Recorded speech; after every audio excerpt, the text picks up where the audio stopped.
Keep myself from yapping for too long on this elite movie that I'm finally watching after about a month and a half of it being out in theaters. I'm going to let my TV decide when I wrap up this video. I just paused from Full Metal Alchemist Brotherhood to go ahead and talk about this movie. When my screen goes black, I'm cutting the record. I gotta work out, I gotta iron my clothes for tomorrow. I got things I gotta do, but I could not let the night end or day end, whatever, without talking about this movie. Marty Supreme is a movie that I went into with absolutely no expectations for. All I knew was I believed that this movie involved some type of table tennis, which I thought was ping pong at the time. Table tennis, they do play a lot of table tennis in this movie. That's really for the beginning, because the middle of the movie is like a roller coaster ride. Let's go get right into it. If you like anything I gotta say all in the video, you already know what I gotta do. Go ahead and like, comment, share, subscribe, follow if you on TikTok. And let's talk about this movie, man. So Marty Supreme. Nah, I ain't gonna lie. I missed the first 3 minutes. I did get there before the title card, so cut me some slack. I just missed some introductory exposition with him and his girl. But then there was a lot of sperm imagery after the fact, so I already knew that he knocked Shorty up. Everybody watching the movie knew he knocked Shorty up, except for the main character who knocked Shorty up. Throughout this movie, bro is denying that this is his child up until the very end, but we gonna get into that. We start off this movie, though, with Marty here. You know, he's an elite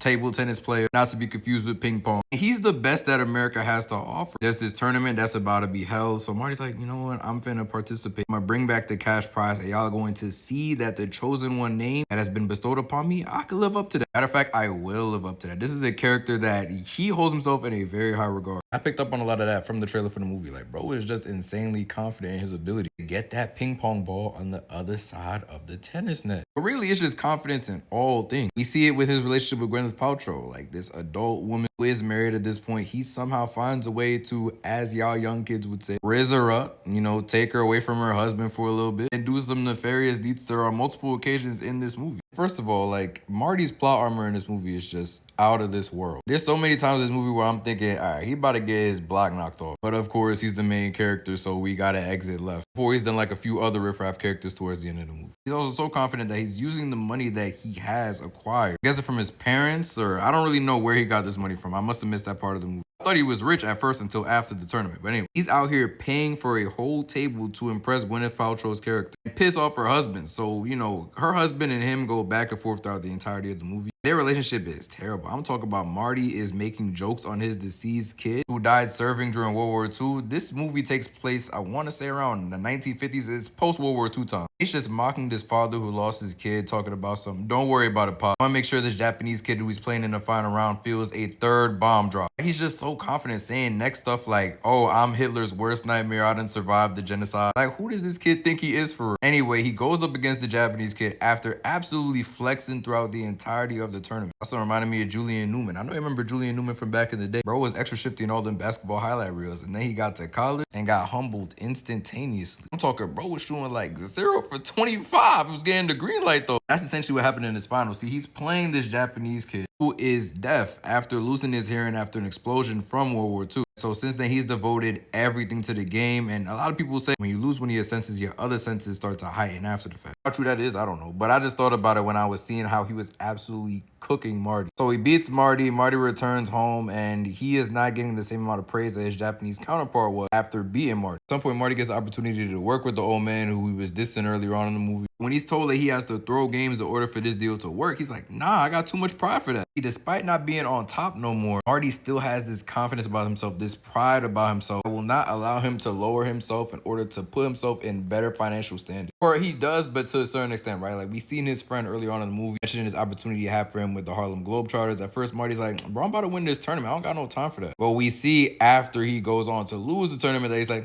I need a little something. He goes ahead and does the Harlem Globetrotters thing, amongst other things that he gets into in preparation for this next tournament that he's definitely going to participate in. Only he's not, because he got fined $1,500 he has to pay in order to participate and bring honor back to his name. Unfortunately, getting that money is easier said than done, as we see throughout this movie. He goes to great lengths to try to collect this $1,500 to pay off so that he can participate. But bro has not even a dollar to his name. Not after his uncle takes the money, you know, trying to get him arrested, just to not have him be arrested, but still not giving him his money back after the fact. But then he gets his hotel room with Tyler, the Creator, who, by the way, Tyler, the Creator is in this movie. Does an outstanding job. Everybody in this movie for real did a good job. I don't really have a bad casting or acting performance in this movie per se. They get a hotel room, then the bathtub that Marty's trying to take a bath in falls from under him, injuring this old man who becomes more relevant later on in the movie after losing his dog. Marty's supposed to take to the vet, never ended up doing so. Instead, he tried to run up another lick with Tyler the Creator's character, which leads Wally, who's played by Tyler the Creator, to almost lose his taxi cab, which is how he provides a means for him and his family outside of, you know, the table tennis thing. I know I mentioned this a little while ago, but Marty also has a kid on the way that he is not jacking at this point. He has to deal with his baby mom and the baby mom's abuser. So yeah, a lot going on for this man. But despite all this, he still has a bravado about him, a determination about him, to where despite all this going on, he's still dead set on being in the tournament. And Timothée Chalamet, in this portion of the movie specifically, this middle part of the movie, he was doing a great job acting in the beginning, but this middle part really locked bro in for me. This really made me feel why a lot of people call this man Timothy, no glaze. But it's just the range of emotions that this man was showing throughout with everything that he had going on. The bravado, the confidence, the weakness at point, the humility he shows when the old man's like, oh yeah, sure, I'll take you to Japan. What you gotta do is drop your drawers and let me hit you with this ping pong paddle real quick. And he does it because, spoiler alert, bro is not able to raise the money to go to Japan. But he's willing to take the embarrassment anyway because he has a dream and a goal that he is going to attain no matter what. He knows that if he can get to this tournament, he can definitely redeem himself. And that's exactly what he ends up doing. Now he almost doesn't though. He almost went out here essentially for no reason because he's not even going to be able to participate in a tournament. Even if he were to be Endo, who is the Japanese champion at this time. Means he would have left his pregnant baby mom to deliver a child by herself for essentially no reason. But he locked in. I mean, we see him working on his table tennis technique throughout the movie, even with everything he has going on, even with all the odds stacked against him. He still finds time for the thing that he loves the most. This line in the movie is my favorite line throughout the movie. Gwyneth Paltrow asks him, like, do you ever feel like your dreams are not going to come true or something along those lines? And bro is just like, that thought literally never crosses my mind. What you want about Marty, he is an asshole throughout the movie. That's just in his character. He says that in the movie as well. And he's pleading for the old man to take him to Japan on his behalf and compensate him while he's out there. Like, Marty just do not care. His mother's reckless as hell. Mind you, this man is hunching on this old man's wife unbeknownst to him. Anyway, it's just the confidence that Marty has in himself. Even right after losing to Endo and being subjected to kissing that pig, betting on himself once again, saying, listen, I wasn't playing to my full ability. If y'all let us run it back, I guarantee y'all I will show y'all who I really am as a table tennis master. And y'all will get the show that y'all rightfully deserve. And Endo agrees to this because he's a lover of the game too. Now, throughout the tournament in the first half of the movie, I had gained a respect for table tennis that I didn't have before. But them last two games that they played, this man Marty put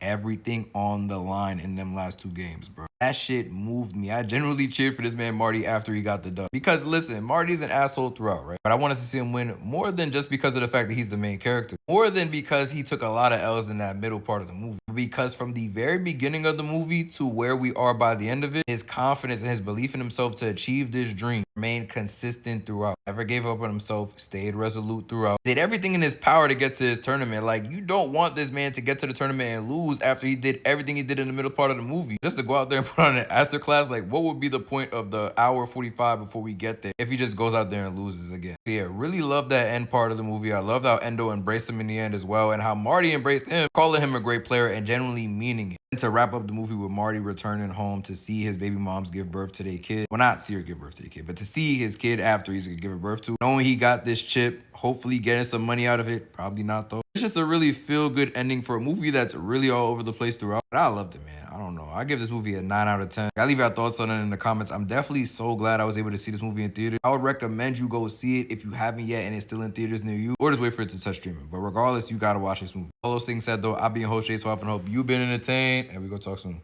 Peace, y'all. Got this shit done before my screen went black. Good. I have another video to record after this. I'ma see y'all.